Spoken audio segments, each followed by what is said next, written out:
otro ley. Un poquito placenta, lo que hemos llevado en la parte teórica, placenta y gemelaridad. Yo digo, ¿cuál es el aporte materno y cuál es el aporte fetal en la estructura? ¿Cuál sería el aporte materno? Deciduo. Deciduo, ahora se llama deciduo y tiene tres partes. ¿Cuáles son? La decidua en la que sí hay comunicación, en la que sí hay intercambio, se llama decidua basal, donde sí ocurrió la implantación gracias a la reacción decidual. Si yo tengo que describir reacción decidual, ¿cómo la describiría? ¿Qué es eso? ¿Qué es la reacción decidual?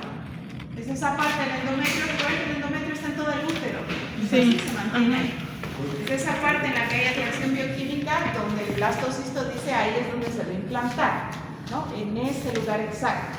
¿Y cuál es el lugar óptimo, el lugar exacto de la implantación? ¿Cómo lo describo anatómicamente?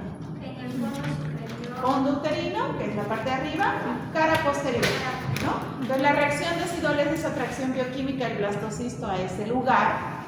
Se va a implantar, ya sabemos, sexto día, décimo día. ¿Qué más? ¿Qué más ocurre en esa reacción decidual? Esas células del endometrio alrededor mueren para darle aporte de lípidos y de glucosa. ¿Qué más ocurre? Otros productos como la interleuquina 2 para que no lo rechace, ¿de acuerdo? Lo toma como propio, ¿ok? Todo eso es reacción decidual. Todo eso ocurre ¿en qué parte? En la decidua basal. ¿Qué otras partes tiene la decidua? Parietal y La parietal, que es la que está cubriendo todo el útero, y por último la capsular, que es la que está envuelta con el feto. Ahora, ¿cuál es el aporte fetal? ¿Se llama? El corio. Corio. ¿Cuáles serán los tres tejidos del corio? Mesodermo intraembrionario, citotrofoblasto y citotrofoblasto. Existe dos corios. ¿Cuáles son? Frondoso y liso. Corio frondoso, que es la que está junto con la de... ¿Ya empezamos? Aquí está, mi amor, aquí adelante. ¿Frondoso y qué? ¿Ya? Bien, la parte entonces fetal, el corio frondoso que está junto con la decidua basal y el otro el corio liso, donde no hay vasos sanguíneos. ¿Listo? Toda esa es la descripción del aporte materno y el aporte fetal que hemos llevado. ¿Qué otra cosa? ¿De qué está compuesta la placenta en sí? Vellosidades terciarias. Son las mismas vellosidades terciarias, simplemente se ramifican. ¿Y de qué está compuesta la vellosidad terciaria? Sí, citotrofoblasto y capilares. El vaso sanguíneo, sí, el tejido del centro. El mesodermo. El mesodermo, no nos olvidemos, el mesodermo extraembrionario, ¿de acuerdo? Son todos los elementos velocidades terciarias. Conforme se va ramificando en el corio frondoso, anatómicamente son dos tipos de velocidades: las de anclaje, en contacto directo con la decidua, y las flotantes alrededor como un árbol, que es donde ocurre ese intercambio, ese espacio intervelloso donde está el intercambio de las funciones de la placenta. Esas de anclaje en contacto directo con la decidua simplemente hace un cambio de tejido, ¿no es así? El citotrofoblasto se va hacia afuera y es el que tiene contacto directo con la decidua basal, por lo tanto con los vasos sanguíneos de la madre, que son las venas arcuata o espiralados, ¿de acuerdo? Son los de la madre. Y su citotrofoblasto, perdón, su sincitiofoblasto se va hacia abajo. Muy bien. Las flotantes hacen todo el intercambio. Cuando digo intercambio me refiero a funciones de la placenta. ¿Cuáles eran las funciones de la placenta? Nutrición, Nutrición, respiratoria, excreción, excreción, protección, hormonal, protección. protección. ¿Cuáles son las 5 funciones de la placenta? Hasta ahí, fácil, ¿no? Placenta. No hay nada más que decir. ¿Por dónde entra sangre oxigenada al bebé? La pura, la nutrición, llena de oxígeno. Vena umbilical. Y el bebé la excreta por las dos arterias umbilicales y ese es el flujo que existe, ¿de acuerdo? A través de una última capa que es la que está en contacto directo con el embrión o con el feto, que es el amnios, así que ocurre en la segunda semana con el plegamiento lateral, el amnios. ¿Ya? Y después llevamos gemelaridad. En la gemelaridad sabemos que es monocigótica o disigótica. ¿Cuál era la disigótica? Fácil de escribir. ¿Formaron dos cigotos? No, no es así. Hubo dos ovocitos y dos espermatozoides. ¿Listo? Simplemente que fue al mismo tiempo. ¿Listo? Ocupan el mismo útero. Pero cada uno tiene su amnios, cada uno tiene su placenta. Y vienen dos distintos, por lo tanto pueden ser distintos sexos. Y no hay tanto parecido, ¿de acuerdo? El monocigótico, que es el menos frecuente, viene de uno solo cigoto, un solo ovocito, un solo espermatozoide. que en la etapa de blastómera, que es la primaria, se dividió en dos, ¿de acuerdo? O en tres, depende del embarazo múltiple. ¿Listo? Esos son monocigóticos. ¿Cómo sería el amnios? Serían dos. Diamniótico. ¿Y la placenta? Dicoriónica. O sea, sí, cada uno va a producir su amnios y cada uno va a producir su placenta, simplemente que vinieron de uno solo, del monocigótico. Pero una vez que son blastómeras, se van a implantar igual cada uno en su zona, ¿de acuerdo? Después tenemos la etapa de blastocisto, más adelante la de blastocisto temprano. En el blastocisto está cayendo y se forman dos tejidos, dos embrioblastos. Ese es monocigótico porque vino de uno solo. ¿Cómo es el amnios? Uno solo. Del blastocisto es monocigótico. Diamniótico, cada embrioblasto va a ser su amnios, ¿no? monocoriónico. ¿Y cómo es la placenta? Mono. Monocoriónica. Estos sí comparten la placenta, ¿de acuerdo? Monocoriónica. Entonces ahí vienen más patologías que después vamos a ver. Y la última, la de blastocisto tardío o la etapa de gastrulación, para poder acordarme qué ocurrió. Se formó la etapa de gastrulación, nuestras tres capas germinales, pero hay dos líneas primitivas, ¿de acuerdo? En un mismo cigoto se han formado, mejor dicho, en un mismo blastocisto se han formado dos líneas primitivas. Por lo tanto, hay desarrollo de los tres tejidos en el mismo, ¿de acuerdo? En un extremo y en otro. Ese sí es monocigótico, que vino de uno solo. ¿Cómo es el amnios? Todo es Monoamniótico, porque han compartido el mismo amnios. ¿Y cómo es la placenta? Uno. Monocoriónica, ¿de acuerdo? Monocigótico, monoamniótico y monocoriónico. Eso es lo de que es gemelaridad. Bien, hasta ahí hemos repasado. Entonces ahora solo vamos a ver las patologías de la placenta. La siguiente vamos a ver las patologías de la gemelaridad. ¿Se acuerdan este cuadro cuando vimos hemorragias en el primer trimestre de embarazo, ¿no? Nuestra etapa embrionaria todavía. Hemos visto lo que es el aborto, el embarazo ectópico y la enfermedad trofoblástica o la bolidatiforme. ¿Listo? En el segundo trimestre de embarazo ya es el desprendimiento prematuro de placenta o placenta previa, un factor que haga que se desprenda. Vemos la basa previa, que lo vamos a llevar ahora, y el acretismo placentario, que vamos a llevar ahora. ¿Okay? ¿Cuál es el acretismo placentario? Eso ya es en el segundo trimestre de embarazo. Acretismo placentario. Muy bien. Cuando se está formando el corion frondoso y se va a unir junto con la decidua de la madre, la basal. Estoy hablando solo de donde hay intercambio. Corion frondoso, decidua basal. Hay una capa que permanece en contacto con el útero, que nunca debe desprenderse. ¿Se acuerdan? La capa basal. ¿No es así? Si no está embarazada en las menstruaciones normales, ¿la capa basal se desprende? ¿En una menstruación? No. Nunca se desprende, esa es la que se regenera todo el tiempo. ¿No es así? La que no debe dañarse. Solamente se desprende la capa funcional. En el embarazo es igual. Mi decidua se mantiene aquí, mi corion frondoso se mantiene y ocurre un intercambio. Pero no debe atravesar la capa basal, sigue siendo de la madre. Para que en la etapa de alumbramiento, cuando venga el parto, se desprenda normalmente la placenta, siga su capa basal y se vuelva a regenerar como debe de ser, ¿de acuerdo? Entonces, ¿qué es acretismo? La patología de acretismo placentario es cuando invade ese trofoblasto más allá, no encuentra ninguna capa basal, ha desaparecido por alguna razón o hay un espacio dañado y lo invade mucho más el útero, ¿de acuerdo? Eso es acretismo placentario. Y de acuerdo al grado de invasión, es que tiene distintos nombres. Tenemos la placenta acreta, como vemos en el dibujo, que está invadiendo más allá de la capa basal, muy bien, hasta incluso llegar al miometrio. Tenemos la placenta increta, que invade mucho más todavía, está invadiendo ya el miometrio, la musculatura del útero. Y tenemos la última, la placenta percreta, que la invade tanto que incluso sale del útero, muy bien, sobrepasa a la serosa. Todo eso es acretismo placentario, entonces una invasión normal, más allá de la capa basal. Repito, la placenta acreta sobrepasa la capa basal. La placenta increta llega hasta el miometrio, hasta la muscular. ¿Listo? Y la última, la placenta percreta, sobrepasa incluso la serosa y sobresale del útero. ¿Bien? Cuando ocurre esto, ¿cuál sería el tratamiento? Ustedes se sientan, ocurrió el parto, esperan el alumbramiento. ¿Ocurre el alumbramiento? No ocurre, nunca se va a desprender, está invadido más allá, ¿de acuerdo? Entonces, ¿cuál es el tratamiento? Lamentablemente hay que extraer todo, o sea, histerectomía completa, ¿de acuerdo? Incluso con el útero. Ahora, analizando lo que ustedes ya saben, ¿qué pudo haber llevado a una placenta acreta?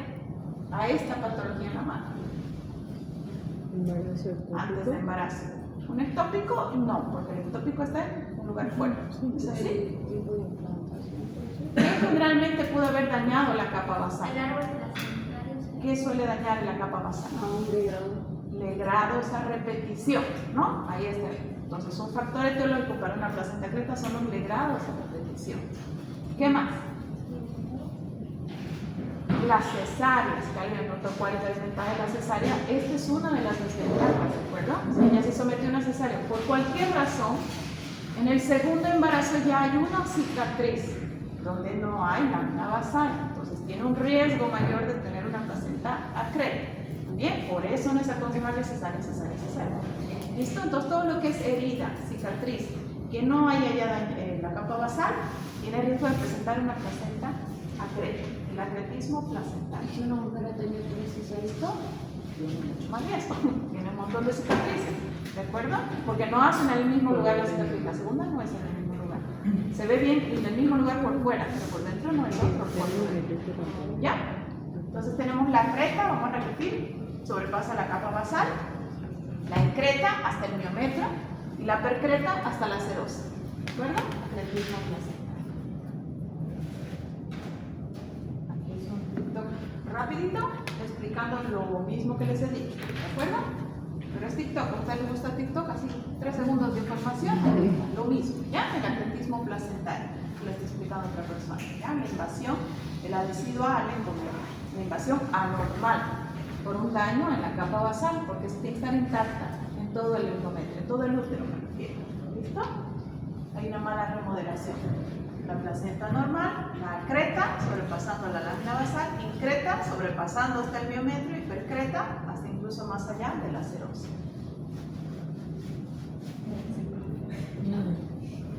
Ese es un corte histológico de unas células trofoblásticas invadiendo el endometrio.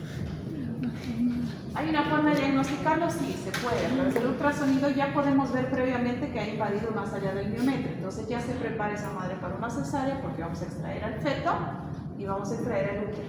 ¿Listo? No hay otro modo. ¿De acuerdo? Pero ya se le avisa a la madre. Por eso hay que hacer controles ecográficos en un embarazo. Cuando no se hacen controles de sorpresa se puede encontrar esto. Esta es la placenta creta. No se ve muy bien, pero en una cesárea, toda esta parte lisa que ven aquí es el útero, ¿de acuerdo?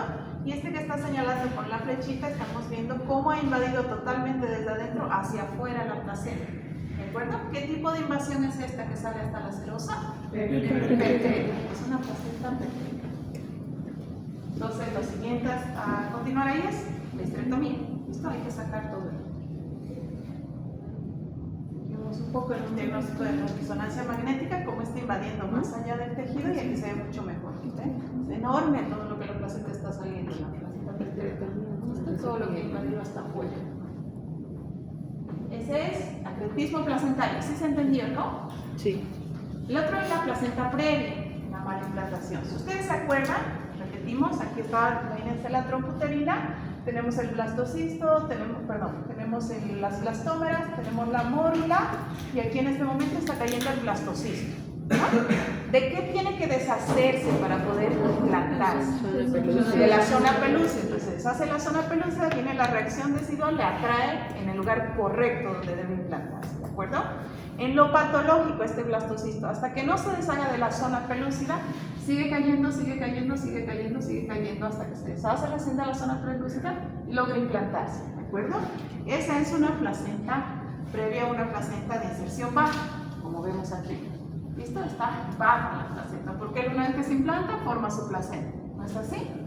Esta es una parcial, que vemos que está cerquita del conducto cervical, ¿no? Entonces, al momento del parto que esto se va a dilatar, la placenta se va a desprender y eso es peligroso. Esto es lo último que debe desprenderse. Lo normal es que primero salga el feto, ¿no? En el periodo de dilatación y al final expulse la placenta. ¿Listo? Entonces aquí hay un riesgo porque va a dilatarse y la placenta está muy abajo. ¿Listo? Parcial, placenta previa, parcial. O puede ser peor todavía, puede ser total. ¿Listo? Está totalmente en todo el orificio cervical externo. Estas sí son indicaciones de cesárea. ¿Listo? No podemos someter a la mamá en el parto, en el caso de una placenta previa. ¿Listo? Por ese riesgo que se desprende antes de tiempo. ¿Bien? Una vez que ocurre la cesárea, se expulsa el bebé, la placenta, por mucho que tenga inserción baja, va a ocurrir un alumbramiento, se va a desprender solo, ¿bien? No es como la placenta crema. No se ve muy bien en la imagen aquí, pero es un ultrasonido. Todo lo que es ultrasonido son cortes sanitarios. Bueno, entonces un poco logramos ver aquí el cuello cervical, que es toda esta parte de aquí, y todo este grosor aquí es una placenta oclusiva total, está justo en la entrada de la placenta, ¿de acuerdo? Está tapando totalmente la sangre. Es eso, placenta previa o placenta de inserción baja, ¿ya? Tercera patología, la preeclampsia y eclampsia, ¿ya?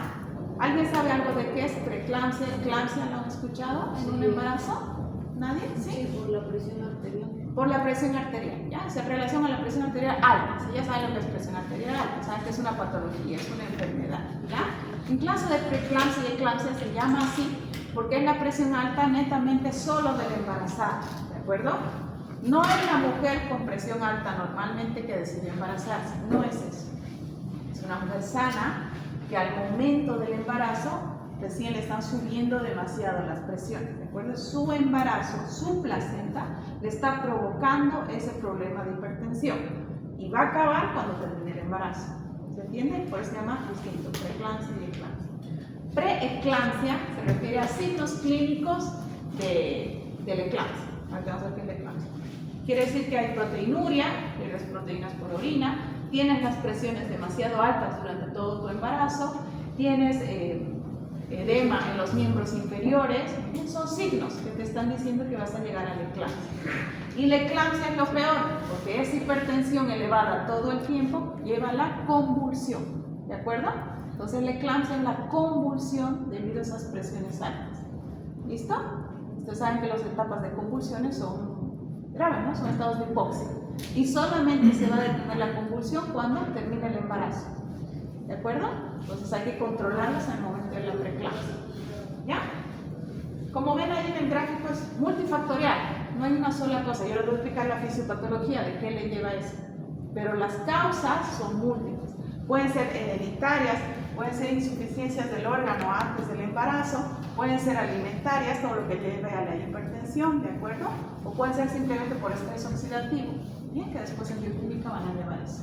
O sea, es multifactorial lo que lleva generalmente a una eclampsia. ¿Qué ocurrió fisiopatológicamente?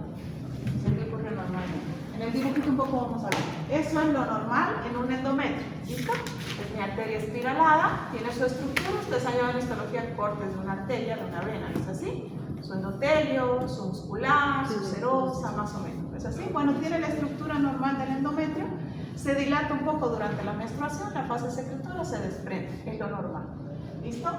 Cuando esté embarazada, esta arteria espiralada, recuerden que les dije es mucha la presión, ¿no? Bombea demasiado el sístolo, no puede pasarle ese volumen ni esa presión a la placenta, que es pequeña, ¿listo? Entonces mis células del trofoblasto ya no es el sincitio, recuerden que las de afuera es el trofoblasto, el citotrofoblasto, invaden esa arteria espiralada y rompen la parte muscular de la arteria, ¿muy bien? La tienen que destruir. Entonces ya no tiene tanta presión. Como ven, todo lo que está invadiendo el endometrio lo deja abierto, ¿no?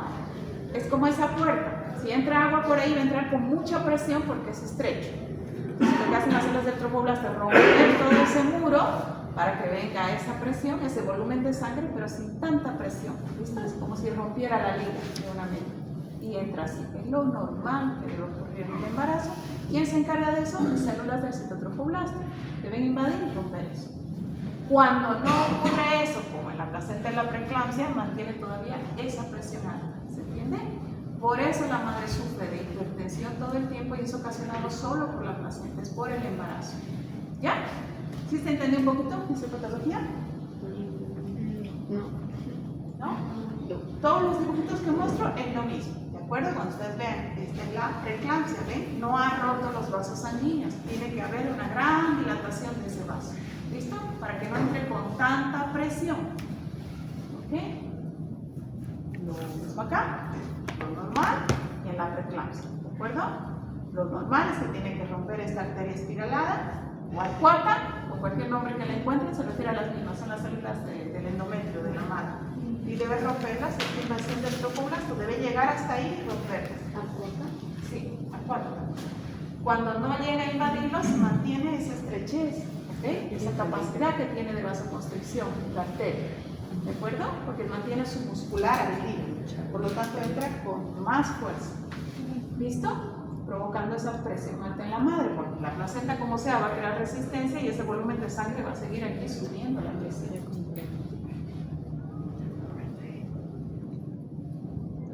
¿Ahora sí se entendió un poquito más? Sí. ¿Eclampsia? Y doctora, ¿eso tiene solución?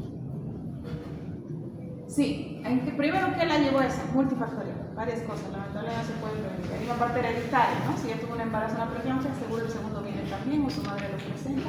Si no se cuida en la alimentación, también es un factor, ¿de acuerdo? ¿Cómo lo puedo prevenir? Tengo que evitar que llegue a la eclampsia, ¿no? Si ya tiene signos de preeclampsia, tengo que evitar que llegue hasta lo último, es decir, que no convulsione, ¿cierto? Desde la eclampsia. ¿Cómo voy a evitar que llegue a la preeclampsia? Del mismo modo que controlamos a un paciente hipertenso, ¿de acuerdo? Empezamos a cuidar la dieta, tenemos que bajar la sal, tenemos todo eso que le sube la presión y le damos medicamentos contra la presión. Hay específicos para la embarazada, que no le hagan daño. Y tiene que seguir con controles, medirse la presión todo el tiempo. ¿Listo? Se da también diuréticos para que no se acumule líquido. Entonces tengo que controlar todo el tiempo en la preeclampsia, ¿ok? Para que no se la eclampsia. ¿Va? ¿Qué generalmente llevaba eso? También era mucho, de nuevo, estaba aquí. Ya no se ve tanto, pero sí hace poco. Ahora hace un mes hemos visto una eclampsia otra vez en el hospital. Está volviendo otra vez. Ustedes, los jóvenes, están volviendo a la mala costumbre. Que no es el tabaco, creo que están vaporeando. Pero es más o menos lo mismo, aunque no sea nicotina. En este video, que está en inglés, no importa, él está explicando todo la preeclampsia y eclampsia. No es necesario que lo sepan, solo si tienen curiosidad de saber. Pero quiero poner un videito, una partecita donde hay una mujer convulsionando, ¿de acuerdo? Para que logre un poquito diferenciar una convulsión verdadera de un ataque de histeria, porque les va a tocar. Nunca falta la persona que se tira al suelo y tiembla, ¿ya? Pero como médicos tenemos que saber, ¿está convulsionando de verdad o solamente es un ataque de histeria? ¿Ya? La convulsión tiene sus características, son estados de hipoxia. Hay una parte de pierde la mirada, el nistagmo que le decimos, desvía la mirada hacia arriba normalmente en la convulsión, hace movimientos repetitivos todo el tiempo, ¿de acuerdo? Generalmente son todos los miembros, es un tipo de convulsión, la tónico-clónica, ¿ok? Hay una que es solo mioclónica, no solo mioclónica. Esta es una típica convulsión, está embarazada, ¿ya? En la eclampsia. ¿Ven cómo si se repite el movimiento y está con la pérdida de la mirada? ¿Ya? Sus labios están llenos. Porque son estados de hipoxia. Todo el tiempo que esté convulsionando no le llega oxígeno. Son estados de hipoxia, ¿ya? Que en ese momento no les tenemos que pasar oxígeno. En este momento sigue con estado postictal, ¿ya? Parece que volvió, pero no volvió. Es un estado postictal, todavía está perdida y está en estado de hipoxia. Ustedes van a llevar mucho más en detalle la convulsión. Solo quería mostrarles ese pedacito, ¿ya? De una convulsión verdadera. En este caso es en relación al embarazo. Por último, bandas amnióticas. ¿Cómo se formaba el amnios? Recuerden que una cosa es la placenta y otra el amnios, que está en contacto directo con el embrión. ¿En qué semana se formaba? Ya desde la segunda semana. Viene la cavidad amniótica, vienen las células del amnio, y en el momento, en la cuarta y octava semana, que viene el plegamiento lateral, lo envuelve por completo, ¿no es así? Y está produciendo su líquido amniótico. Entonces es una membrana delgadita, que lo hemos visto, está en contacto con la placenta. Esa membrana delgadita a veces desprende ciertas bandas, por eso se llaman bandas amnióticas. ¿Listo? Es como un látigo o un hilo que está en contacto directo con el feto. La placenta no está en contacto directo, ¿no es así? Primero viene el amnios. En cambio, el amnios sí. Y cuando desprende un pedacito, puede envolver a algún miembro del feto que está en desarrollo. Generalmente son miembros superiores o miembros inferiores. Puede provocar amputaciones completas, ¿de acuerdo? De un miembro porque recién se está formando, evitando que se forme, o puede simplemente comprimir algunas estructuras, ¿de acuerdo? Es otra patología, se llaman bandas amnióticas. Es un desprendimiento del amnios que no es completo, no pierde el líquido, no se ha roto por completo, es solo un pequeño desprendimiento que envuelve alguna parte del feto. ¿Listo?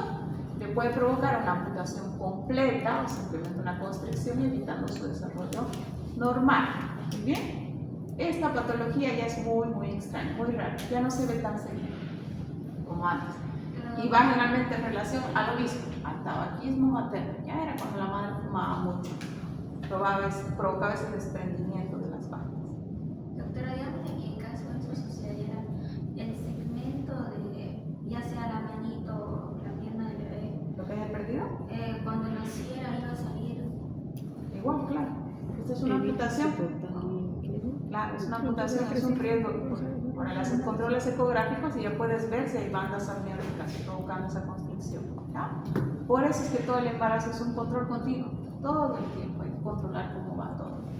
Como les digo, esto ya se ve muy raro. Esto no es tan seguido ya las bandas amnióticas. Doctor, ¿y en la ecografía se puede ver las bandas amnióticas? ¿Hay cómo revertir eso?